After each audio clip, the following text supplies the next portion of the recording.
on va essayer du coup avec cette personne de retracer un peu son parcours. Emre à l'époque, c'était un petit de Sarcelles. Si je savais pleurer, je vous jure, j'aurais pleuré.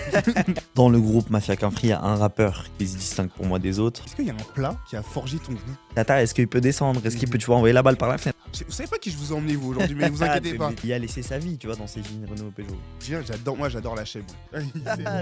Quel est le souvenir de ton enfance qui t'a marqué? Est-ce qu'il y a une personne qui t'a inspiré? Mais non, attends. Est-ce qu'il y a une chose qui symbolise ton enfance?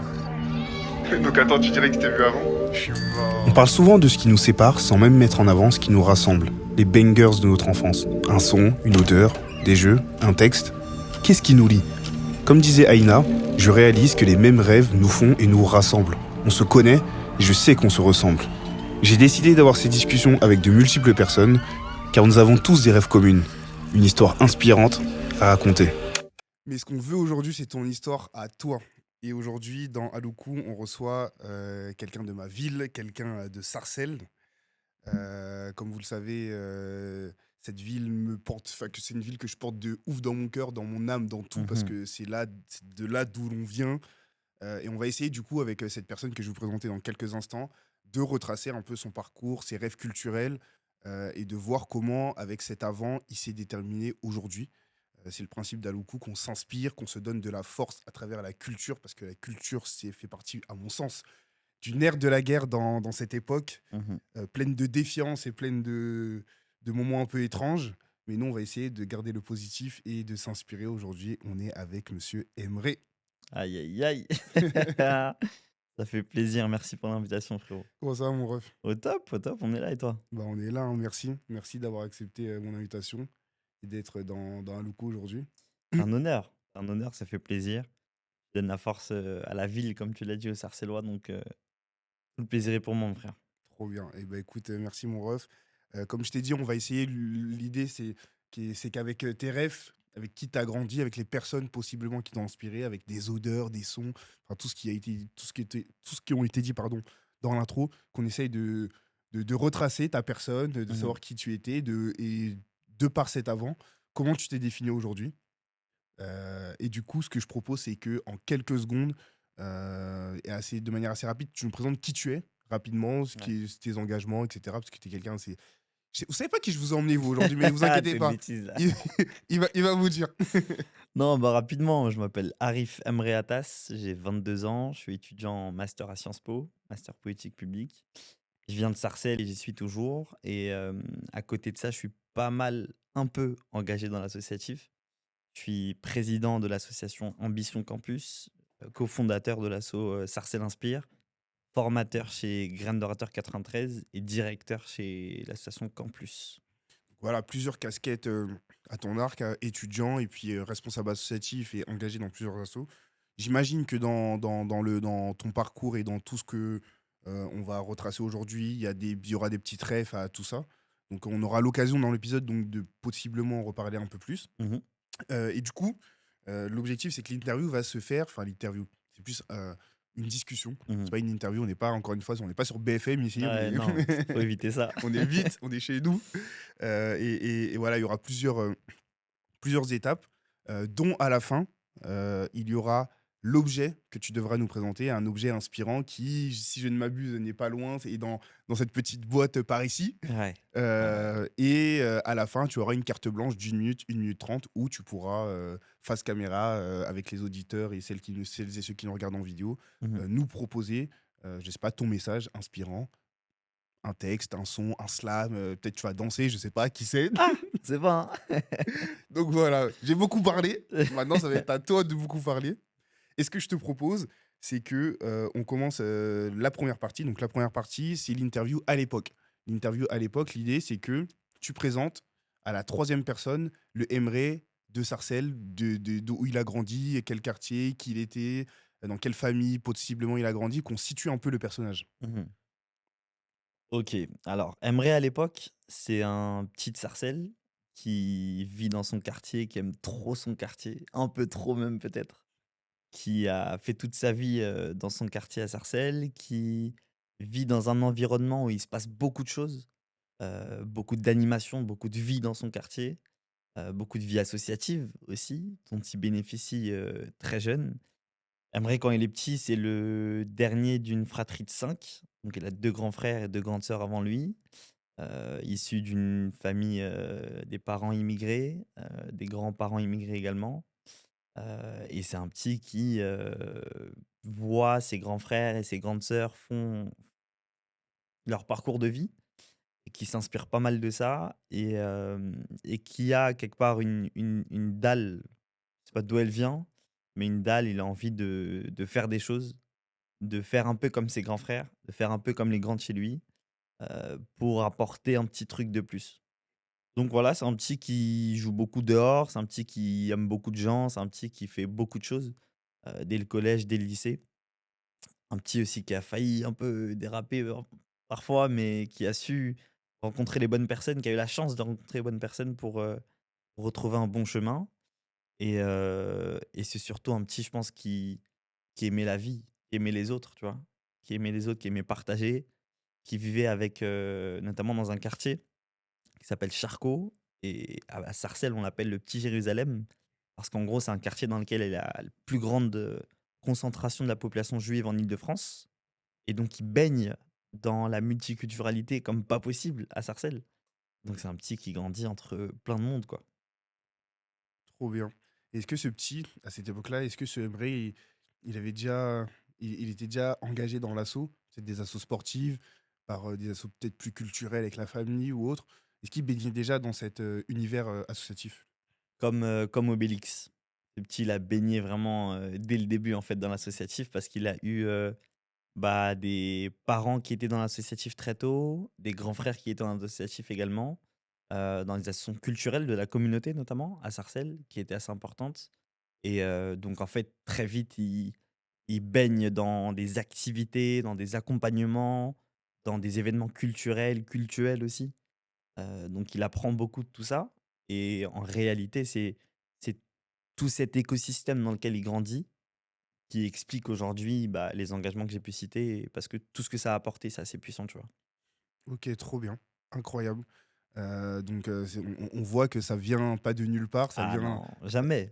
ça vient de quelque part. Il y a une genèse à ce Mmh. projet, à cet engagement. C'est trop cool. D'ailleurs, moi, j'ai une question. Euh, chez les t'es turc, hein, c'est ça, Ouais, je on suis peut le turc, dire, frère. on le On cache peut le pas. dire, on peut le dire. Chez les Turcs, est-ce qu'il y a un plat qui a forgé ton goût? Est-ce qu'il y a un plat qui a forgé ton goût? Je sais pas, on mange quoi chez les Turcs? Ah, déjà chez les Turcs, on mange beaucoup de choses, beaucoup de très bonnes choses. Mais parmi ces beaucoup de très bonnes choses, il y a un plat qui a particulièrement marqué mon enfance, c'est le lahmacun. En français, c'est la pizza turque. Une sorte Ok. de petite pizza pâte fine avec la viande hachée dessus. Pourquoi ce plat? Parce que, ma mère en faisait beaucoup. D'abord pour toute la famille parce qu'on est une famille nombreuse, mais quand elle faisait, en fait, ce plat, il avait une réputation dans le quartier. Tout le monde kiffait ce plat-là. Ça veut dire quand ma mère faisait ce plat, bah, devant chez moi, les gens s'attroupaient, tu vois ce que je veux dire? C'était comme l'Aïd. C'était l'Aïd, c'était les C'est distributions, tu vois?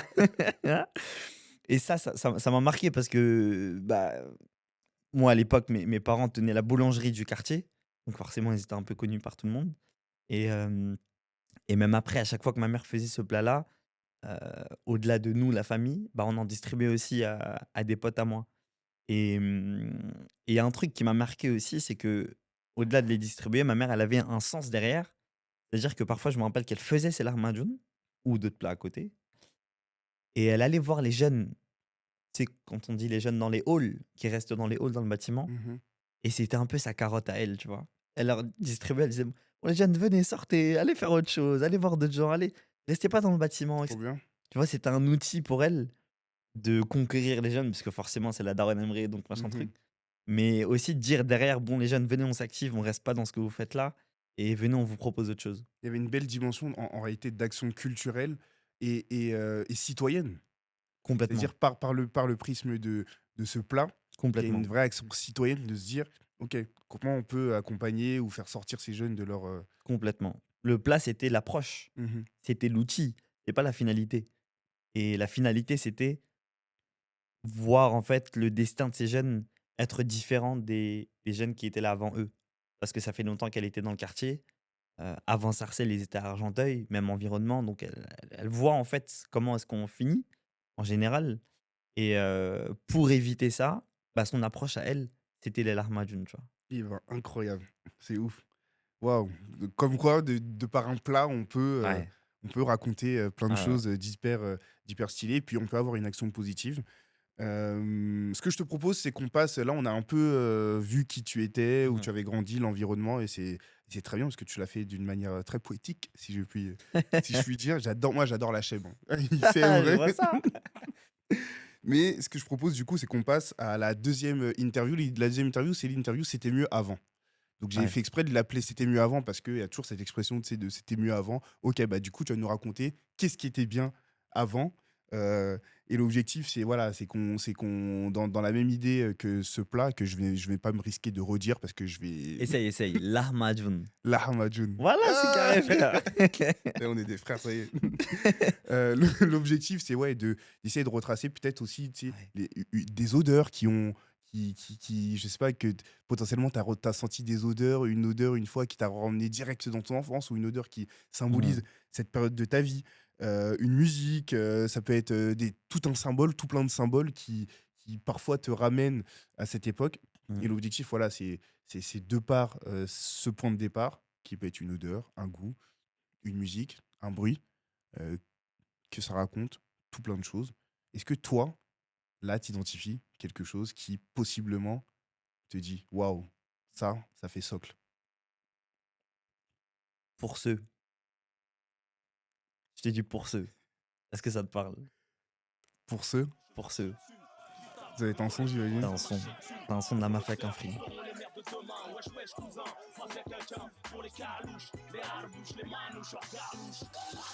Pour ceux, le son de la mafia qu'un free, c'est un peu le son mythique, légendaire, qui a lancé le rap dans les cités de France, avec des noms, des ROH2F, des Rimka, toute la clique.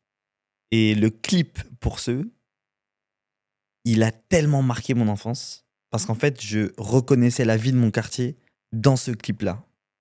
C'est un clip qui est tellement ghetto, mais de zinzin.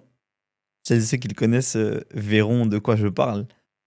Mais en fait, c'est un état d'esprit, une atmosphère, une ambiance, un délire ghetto qui me rappelle beaucoup mon enfance. Parce que dans mon quartier, il y avait cet état d'esprit. Tu vois. Il y avait l'état d'esprit où l'été, quand il faisait chaud, bah, les grands, ils faisaient des barbecues. Il y avait des grands rappeurs, Jogi Style, qui vient de mon quartier et qui organisaient des tournois, des barbecues autour de ça. Et on était en mode pour ceux. Tu vois. On était tous réunis autour de ça. On venait gratter une merguez, après on partait, on courait. Et tout, en fait, toute l'ambiance et tout le délire qui s'organisait autour de ça, la vie commune, en fait, qui s'organisait autour d'un clip ou d'une musique ou du plateau, donc du terrain de foot de mon quartier, bah, ça me fait penser à ce son pour ceux qui est aujourd'hui légendaire dans le rap français. Pour peut-être rappel, pour celles et ceux qui connaissent pas Mafia Free, on peut peut-être dire que c'était un collectif Mhm. de rappeurs. C'est un collectif de rappeurs. Enfin, j'ai dit c'était, et je sais pas s'ils sont encore aujourd'hui.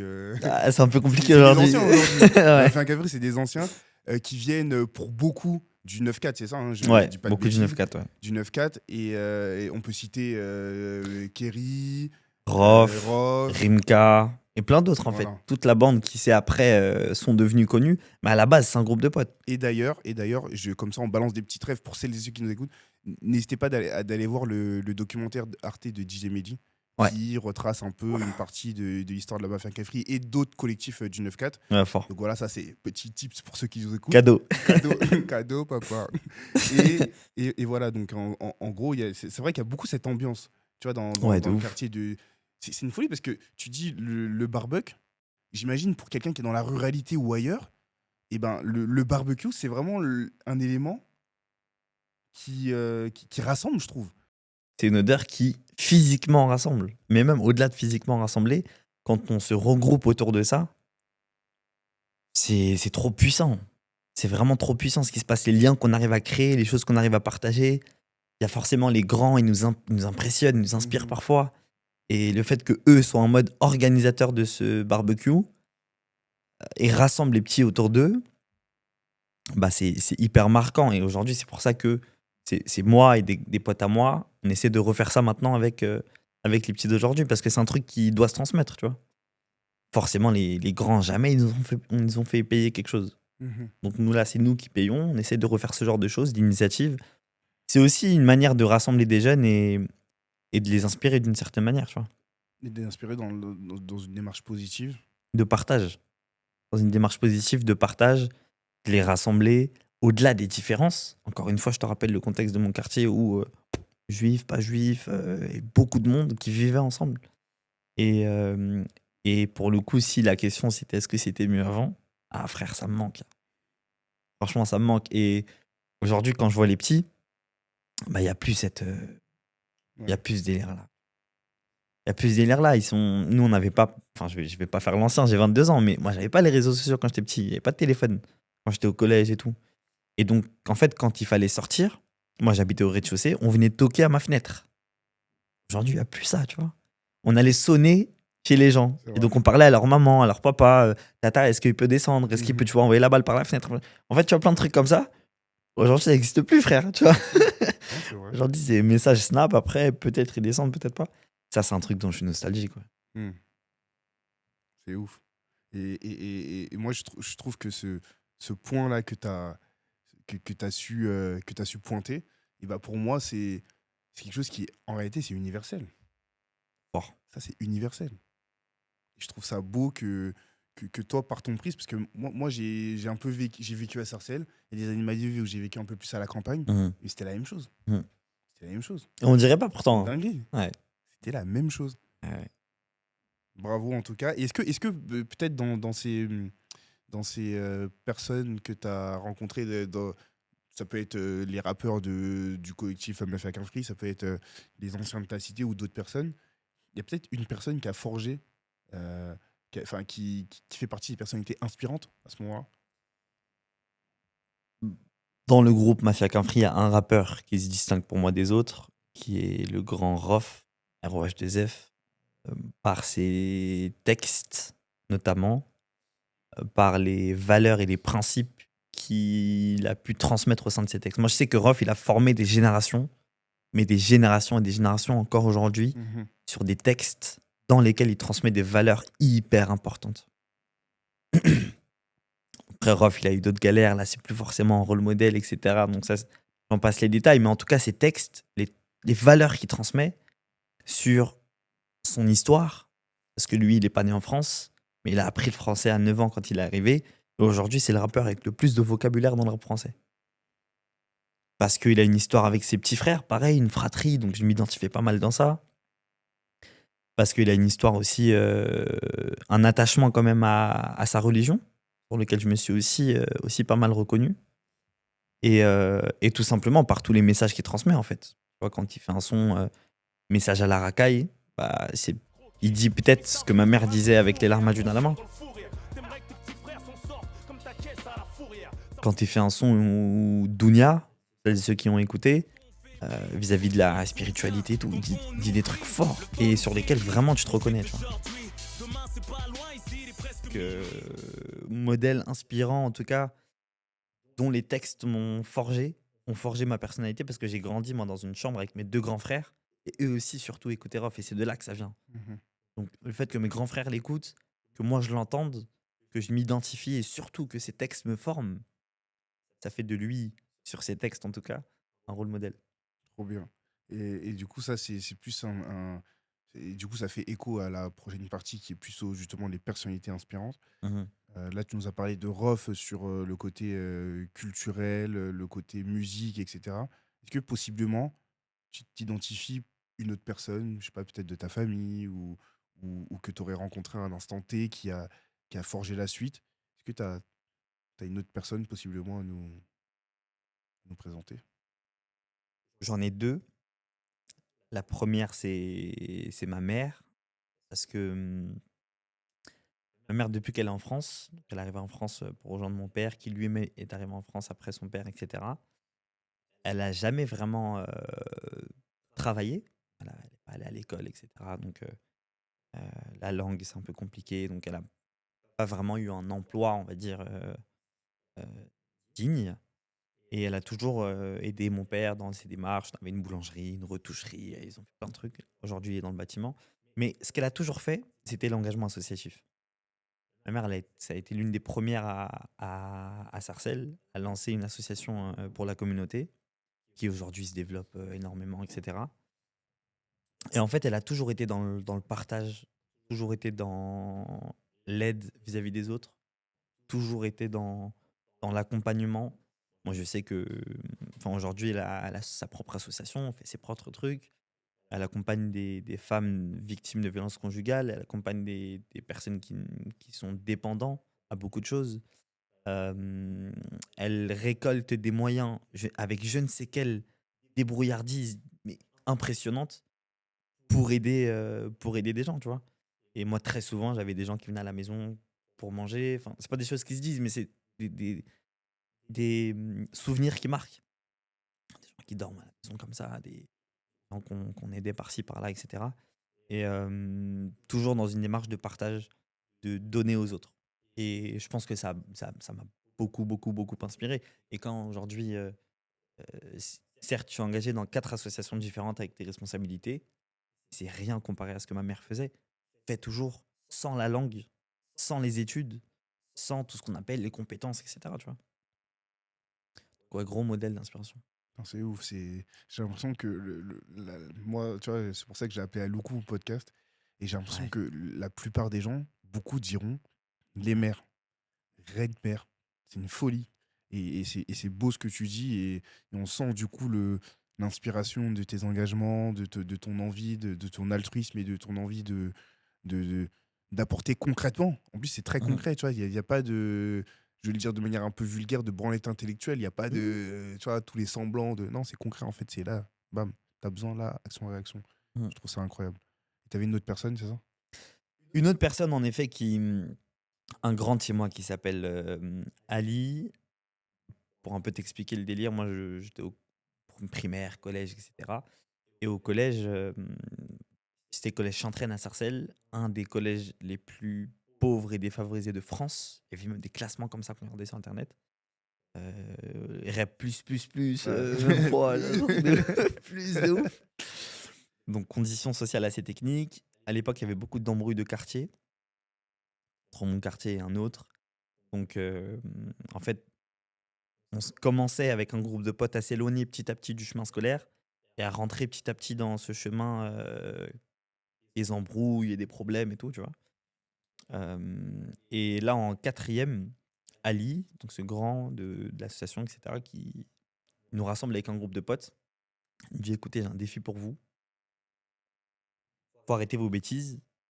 Si les 6 prochains trimestres, vous arrivez à avoir félicitations, donc si vous travaillez bien à l'école, je vous offre un voyage à l'étranger, et particulièrement en Arabie Saoudite. Et ça nous met un peu une gifle avec des potes à nous, et on se dit vas-y, venons, on le fait sérieusement, et mec, pourquoi pas, on ira, tu vois. Hmm. Donc ça nous recadre un peu, ça nous éloigne des chemins mauvais, ça nous remet un peu dans le mood scolaire, ça nous remet un peu dans une énergie, une synergie, un sérieux, une discipline. Et moi, j'arrive à avoir ces 6 fois félicitations en quatrième, en troisième, parce que j'ai ça en tête. Tu vois. Et c'est pas le cas pour tout le monde, mais on y va quand même, on finit par y aller, tu vois, un petit groupe de jeunes. Et cette rencontre-là, cette proposition, à ce moment-là, elle bouleverse ma trajectoire de vie. Et c'est pour ça qu'aujourd'hui, Ali, c'est toujours un grand qui est toujours actif. C'est pour ça que des fois, il y a des trucs comme ça qui, tu vois, vraiment des moments clés qui viennent transformer ce que ta vie aurait pu être, tu vois. Donc, big up à lui. Bah, big up à Ali et big up à tous les Ali de France. De ouf. Pense On à est en vous. bleu sang. Putain, il y a question qui a un peu rien à voir. Ali, Ouais. il est chauve. Ali, Barbu et chauve. Parce que souvent, les grands frères des cités, ils sont barbus et chauves. Ali, il est. Non, calvitie un peu. Calvitie, on mais veut. pas chaud. Ok. Pas chaud. En tout cas, big up à toi, Ali, hein, si tu nous écoutes. Bah, trop bien. Est-ce que tu peux nous parler, c'est pas vraiment l'objet normalement du podcast, mais je Ouais. trouve que c'est important, nous parler rapidement de tes engagements associatifs, de tes assos, et peut-être Ouais. nous dire un mot sur chaque asso, ce qu'ils font, etc. Ok, bah en fait, pour comprendre ce que je fais, il faut comprendre ce dont j'ai bénéficié. Donc, moi, quand j'étais au collège, il y a un de mes grands frères qui dit à mon autre grand frère, il lui dit t'imagines, Emre, il fait Sciences Po? L'autre grand frère, il dit non, qu'est-ce que tu racontes, toi. Du coup, moi, ça me matrix. Je suis très matrixé par ce que pensent et disent mes grands frères de moi. Et donc, le lendemain, à une prof à moi au collège, c'est fin d'année, on fait les goûters, les pique-niques et tout, je dis madame, moi, je vais faire Sciences Po. Elle me dit Emre, je t'appelle Emre, tu viens de Sarcelles, Reste tranquille. pense à un plan B. Tranquille, mon ref.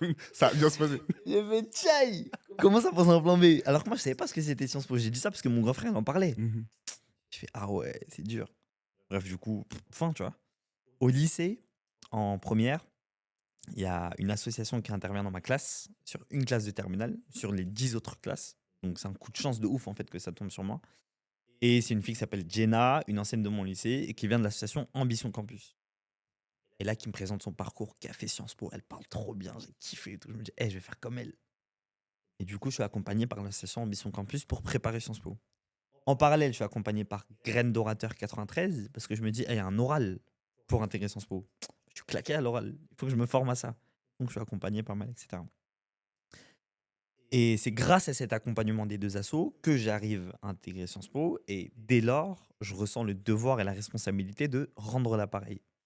Et c'est pour ça qu'avec Ambition Campus, aujourd'hui, dont je suis président, c'est une asso globalement qui accompagne des jeunes de milieu populaire à intégrer des grandes écoles, plus de 600 cette année.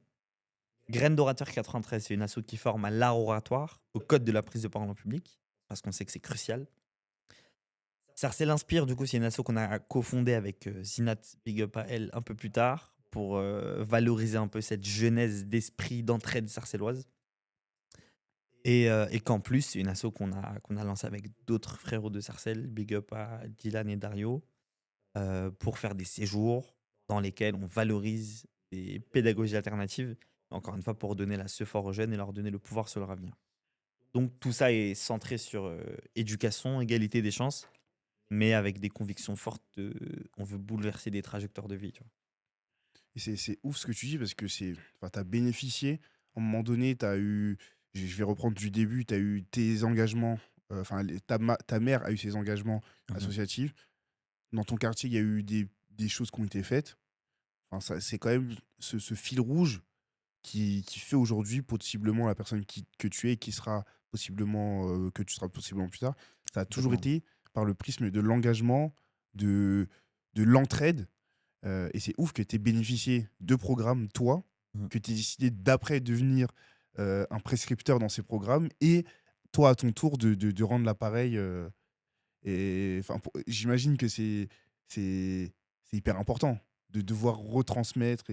C'est le fil conducteur de mon parcours, c'est ce qui m'oblige, c'est ce qui me guide. Et en vrai, je te parlais de Roth, c'est pas mal illustré par une citation de Roth que j'aime beaucoup. Il dit dans un son, c'est tout un art de donner sans attendre en retour. Préviens les petits frères car c'est bientôt leur tour.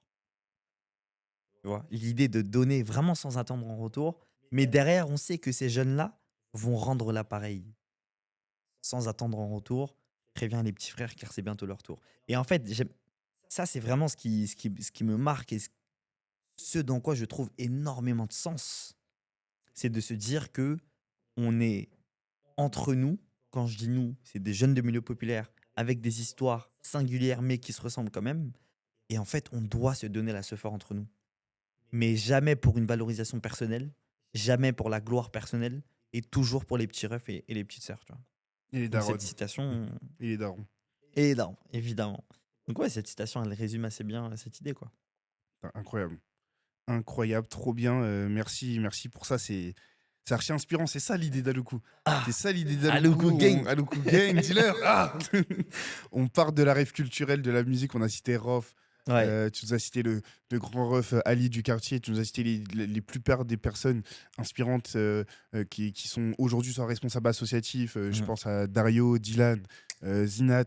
Je pense à Ambition Campus et toutes les personnes qui constituent cet assaut. Tu penses à ta daronne. Et Ouais. c'est trop bien qu'on soit parti de ces petites odeurs, De ouf. de plats que ta daronne faisait pour partir au final, partir un truc de cohésion et donner de Mhm. la force aux jeunes et leur dire: «Eh frère, sors du quartier, viens un peu Ouais, là». de ouf. Et c'est trop bien. Et pour moi, c'est ça. Enfin, c'est l'histoire de la vie. Et on a besoin aujourd'hui, de montrer et de mettre en valeur ces choses-là. Mhm. Surtout qu'on sait d'où on vient. Si les gens ne connaissent pas Sarcelles, allez voir sur Internet qu'est-ce que Sarcelles. Faites vos recherches. Faites vos recherches. Il y a des bons côtés, il y a des moins bons côtés. Mais je veux, et moi, c'est aussi l'idée de ce podcast, c'est qu'on se dise qu'on retienne davantage les bons côtés et Ouais. qu'on mette en valeur ces choses-là. Et c'est trop bien. Putain, il a 22 piges, les refs. Écoutez tout ce qu'il fait. Oh, arrête ça, Moi, je toi. trouve ça trop inspirant. Chaque fois, je te le dis, je le redis. Et moi, on a C'est besoin de chaud. gens comme ça. J'ai 26 piges, il m'inspire. Non, t'es imbécile. Franchement, incroyable. Incroyable, frérot. Bon, on va passer à la petite partie un peu où tu vas devoir nous montrer les devoirs que tu as préparés. Puisque oui, je Ok. demande des devoirs Complètement. aux différentes personnes qui vont Ouais. intervenir dans ce podcast. Deux choses. La première, tu vas devoir nous présenter l'objet que Ouais. tu as apporté, nous faire, enfin, pourquoi tu as pris cet objet, pourquoi ceci, pourquoi cela. Et ensuite, tu auras ta carte blanche où tu pourras directement, par l'art, le biais que tu souhaites, inspirer les gens qui nous regardent. Est-ce que tu peux nous présenter cet objet? Enfin, Je veux bien. C'était difficile hein, ouais. de trouver l'objet. Franchement, c'était difficile. J'ai beaucoup réfléchi. Bon, là, c'est dans une boîte de montre, mais c'est pas une montre. Ah, moi, je pensais qu'on T'inquiète allait, c'était joaillerie, tout Non, ça. Non. c'est pas une montre. L'objet que je t'ai amené, c'est un objet qui est hyper précieux pour moi. C'est une médaille d'honneur du travail qui date des années 1991 Ok. et sur lequel il y a le prénom de mon grand-père. Et cette médaille d'honneur du travail, elle lui a été attribuée en 1991 parce que mon grand-père, une fois qu'il est arrivé en France, il a travaillé plus de 30 ans dans les usines Renault et Peugeot à l'époque. Et il a de cette manière contribué à ce qu'on appelle les 30 glorieuses de la France. Et ça m'inspire beaucoup parce que pour moi, c'est un peu un héritage que je porte parce qu'il a été distingué pour le travail qu'il a fait. Et en vrai, il s'est tué à la tâche pour reconstruire la France et rebâtir la France, tu vois. Juste peut-être pour rappel, les 30 Glorieuses, c'est la période d'après-guerre où il fallait justement reconstruire la France, bah, comme tu l'as dit, où il y a eu quand même un mouvement où nos anciens ont dû en fait tout reconstruire, les bâtiments, la culture, enfin tout ce qui constitue la France d'aujourd'hui. Donc c'est une Ouais. période qui est hyper importante. N'hésitez pas à aller checker des petites rêves sur les 30 Glorieuses. Et on oublie beaucoup que on a des darons, nous, qui viennent d'ailleurs, Ah ouais. qui sont venus en France, qui ont bâti ce pays, qui ont permis de reconstruire et de donner la gloire que la France a aujourd'hui dans le monde, etc. Mhm. Donc c'est ça les 30 Glorieuses. Les 30 glorieuses, c'est quand la France fait appel aux étrangers en disant on a besoin de main-d'œuvre parce qu'on a besoin de reconstruire le pays, la richesse du pays. Et c'est ce qui se passe pour beaucoup de pays, et notamment pour la Turquie, et c'est ce qui se passe pour mon grand-père, où il quitte la pauvreté et la misère en Turquie, parce qu'à l'époque, c'était pas rigolo. Il vient en France, et il se tue à la tâche pendant 30-40 ans dans les usines Renault, Peugeot. À l'époque, c'était très demandé, pour justement enrichir, reconstruire et rebâtir la France. Et en fait, le truc, c'est qu'aujourd'hui, bon, mon grand-père, il est plus en vie, mais il y a laissé sa vie, tu vois, dans ces usines Renault Peugeot. Et il s'est tué à la tâche, mais il s'est aussi tué lui-même, parce qu'il est décédé plus tard avec des problèmes de santé, notamment en lien avec le fait de travailler dans une usine pendant 30-40 ans, tu vois. Et en fait, ça représente beaucoup pour moi, parce qu'aujourd'hui, c'est mon grand-père qui arrive en premier, et il a reçu cette médaille du ministère du Travail, c'est-à-dire qu'à l'époque, la France était reconnaissante vis-à-vis des gens qui reconstruisaient le pays. C'est pas rien, une médaille du ministère du Travail, tu vois. Il y avait une certaine reconnaissance. Après, les populations ont été accueillies dans ce qu'on appelle les banlieues, donc dans les lieux bannis. Et nous, on est un peu la suite de cette histoire-là. Et ce qui est pour moi assez incompréhensible, c'est que je suis le petit-fils d'un grand-père que la France a honoré d'une médaille pour le travail qu'il a fait pour la France. Mais aujourd'hui, je ne suis pas réellement considéré comme un Français à part entière, bien que je sois né en France, tu vois. pour moi, c'est une incompréhension totale parce que quand on est de banlieue, quand on est d'origines diverses, parce que je suis aussi de nationalité d'origine turque, bah, on nous renvoie souvent à, et surtout dans le climat actuel, on nous renvoie souvent à ça. Alors que, bah, frère, j'ai envie de dire, regardez, tu vois. T'es ce que Théma, l'ancien a frère, fait. tu captes ou pas? Ouais. Théma, ce que nos anciens ont fait. Et je sais que, là, je parle de mon exemple, mais c'est vrai pour tellement de personnes. Tellement de personnes. Encore, les pays africains, c'est pire. Eux, ils ont été envoyés en guerre. Quand on dit tirailleurs sénégalais, il y a d'autres tirailleurs, pas que sénégalais d'ailleurs, mais en fait, l'histoire d'immigration française, elle a tellement apporté à la France. Moi, ça me casse les couilles qu'aujourd'hui, on le crache à la gueule, tu vois. Et qu'aujourd'hui, Retailleau, ils disent, par exemple, ou des discours d'extrême droite, ils disent que les binationaux, c'est mon cas, ne pourront pas accéder à des postes de la haute fonction publique. Je suis né en France, je suis à Sciences Po, c'est mon rêve d'être haut fonctionnaire et avoir des postes à responsabilité pour l'État. Et on me dit à moi, avec le sacrifice que mon grand-père a fait, que mes parents ont fait, tu ne pourras pas parce que tu as une origine diverse. C'est une dinguerie, hein. C'est une dinguerie. Et j'ai envie de dire, en fait, cette histoire, il faut se l'approprier, il faut en être fier, parce que c'est un héritage, et il faut le porter, quoi. Il faut le porter haut et fort. Et tous les gens qui vont nous renvoyer à ça, bah oui, je suis fier d'être fils d'immigré, fils d'ouvrier, fils de tout ce que vous voulez, tu vois, ça, c'est tout ce que vous voulez. Mais c'est ce qui fait ma force et je vous emmerde, en fait. En vrai de vrai. Moi, je sais ce que j'ai à apporter à ce pays, je sais ce que j'ai envie d'apporter à ce pays, mais le fait qu'on nous renvoie systématiquement, encore moi je parle, je suis un garçon, ça va. Hmm. Les filles. Oh. Alors, si tu. Ouais, c'est ça. En fait, dans cette Alors, si société, tu tu portes le multiplies voile, les inégalités, mais waouh, force à toi. Force à c'est toi. dinguerie. Et c'est incroyable. Franchement, merci. Enfin, c'est ouf parce que je m'attendais pas à un objet comme ça et je suis hyper honoré que tu aies apporté. C'est très personnel, hein. C'est très personnel, c'est très fort. C'est très, très fort. Donc, merci. Plaisir. Et ça, c'est vraiment pour.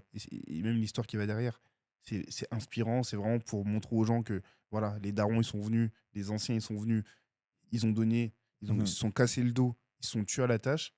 Aujourd'hui, nous, de un, on a la responsabilité de perpétuer ce truc Fort. et de se faire respecter. Mhm. Et franchement, merci en tout cas pour ce partage qui est. Enfin, c'est une dingue. Si je savais pleurer, je vous jure, j'aurais pleuré. Et on sait pas faire ça. On fait pas ça, On nous. fait pas On ça, vient de nous. Sarcelles.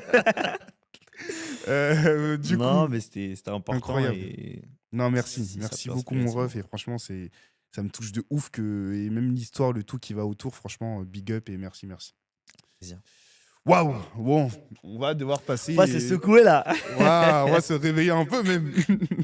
Et du coup, passer à la dernière partie du coup, de ce Ouais. podcast. Il nous reste un peu près 5 minutes pour terminer. Et l'idée, c'est que là, maintenant, toi, face cam, tu as ta cam face à toi qui te regarde depuis le début. Là, Mhm. tu vas pouvoir parler. Je sais pas si tu as préparé quelque chose, si c'est instinctif, si tu as un texte, un slam, ce que tu veux. Nous, ce qu'on veut aujourd'hui, là, tout de suite, c'est que tu nous partages ton message inspirant. Quel message il faut qu'on retienne de toi après ces 40 minutes, un peu plus de 40 minutes d'échange pour la jeunesse, pour nos frères et sœurs, pour Mhm. les gens qui écoutent, pour les quartiers de France, la ruralité, enfin bref, pour les gens qui souhaitent. Ouais. On t'écoute. Ouais, bah écoutez, moi j'ai envie de vous dire, et j'ai envie de m'adresser aux petits frères et aux petites sœurs particulièrement, mais évidemment c'est un message universel.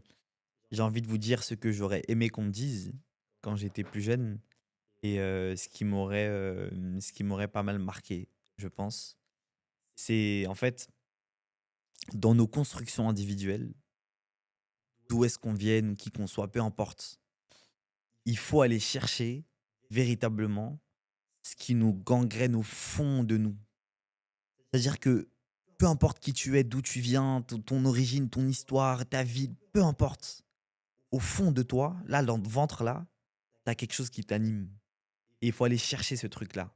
Et pour aller le chercher, moi, ce que je te conseille, c'est toujours de te replonger dans ton enfance et de voir et d'essayer de chercher ce qui te faisait kiffer à l'époque.